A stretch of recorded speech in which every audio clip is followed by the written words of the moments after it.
കഴിക്കാൻ മാത്രമല്ല എനിക്ക് കുക്ക് ചെയ്യാൻ ഭയങ്കര ഇഷ്ടമാണ്. അതുകൊണ്ട് ഇതൊരു കുക്കിംഗ് വീഡിയോ ആണ്. 4 വലിയുള്ളി, 2 തക്കാളി, കുറച്ച് ഇഞ്ചി വെളുത്തുള്ളി ഇതെല്ലാം നല്ലപോലെ ചെറുതാക്കി അരിയുക. ചൂടായ പാനിൽ എണ്ണ ഒഴിച്ചിട്ട് നമ്മൾ ഫസ്റ്റ് അരിഞ്ഞു വെച്ചിരിക്കുന്ന ഇഞ്ചി വെളുത്തുള്ളി ഇട്ടിട്ട് നന്നായി ഒന്ന് വഴക്കുക. മിക്സിംഗ് ആണ് ഇതിന്റെ മെയിൻ. ഇത് വഴങ്ങി വരുമ്പോൾ നമ്മൾ നേരത്തെ അരിഞ്ഞു വെച്ചിരുന്ന വലിയുള്ളി ഇടുക. എന്നിട്ട് സെയിം പരിപാടി വീണ്ടും മിക്സ്. പിന്നെ തക്കാളി ഇട്ടിട്ട് ഒരു മിക്സ്. പിന്നെ ഒരു 5 കോഴിമുട്ട എടുത്തിട്ടുണ്ട്. അതെല്ലാം കൂടി ഒന്നിച്ചൊരു പാത്രത്തിൽ ഇട്ടിട്ട് നന്നായി ബീറ്റ് ചെയ്തിട്ട് മാറ്റി വയ്ക്കുക. അത് അവിടെ ഇരിക്കട്ടെ. മഞ്ഞപ്പൊടി, മുളക് പൊടി, മല്ലിപ്പൊടി, ചിക്കൻ മസാല, പിന്നെ ആവശ്യത്തിന് ഉപ്പ് ഇതെല്ലാം കൂടി ചേർത്തിട്ട് സെയിം പരിപാടി അങ്ങോട്ട് ഇളക്കുക. നമ്മൾ നേരത്തെ ബീറ്റ് ചെയ്ത് മാറ്റി വെച്ച മുട്ടയില്ലേ അത് ഇതിന്റെ കൂടി ചേർക്കുക. എന്നിട്ട് ലോ ഫ്ലെയിമിൽ അതും ഒന്ന് ഇളക്കിക്കൊണ്ടേയിരിക്കും. യെസ്, ഇതാണ് ഐറ്റം മാക്രോണി. പക്ഷെ എന്റെ അമ്മ ഇത് പറയാറ് കോക്രോച്ച് എന്ന്. അപ്പൊ നമ്മൾ വേവിച്ച് വെച്ച മാക്രോണി നമ്മൾ ഉണ്ടാക്കി വെച്ച മസാലയിലേക്ക് നല്ല ആഡ് ചെയ്യാം. എന്നിട്ട് സെയിം പരിപാടി വീണ്ടും ഇളക്കുക. കുക്കിംഗ് കഴിയുമ്പോഴേക്കും ഇളക്കി കൈന്റെ കാര്യത്തിൽ തീരുമാനവും. ഇനി കുറച്ച് ക്രഷ്ഡ് പെപ്പർ, കുറച്ച് ഉപ്പ്, കുറച്ച് ചിക്കൻ മസാല എല്ലാം കൂടി എടുത്തിട്ട് ഒരു ഫൈനൽ ഇളക്കണം. അപ്പൊ ഇതാണ് എന്റെ സ്റ്റൈൽ മാക്രോണി. ഇത്രയും നേരിട്ട് ഇളക്കിയതല്ലേ, ഇനി കഴിച്ച് നോക്കിയിട്ട് പറയാം സാധനം എങ്ങനെയുണ്ട്.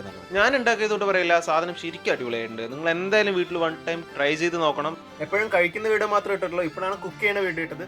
ഇനിയും ഇതുപോലെ വീഡിയോകൾ വേണമെന്നുണ്ടെങ്കിൽ നിങ്ങളുടെ കമന്റ് പോലെ ഇരിക്കും. എല്ലാവരും കമന്റ് ചെയ്യുക.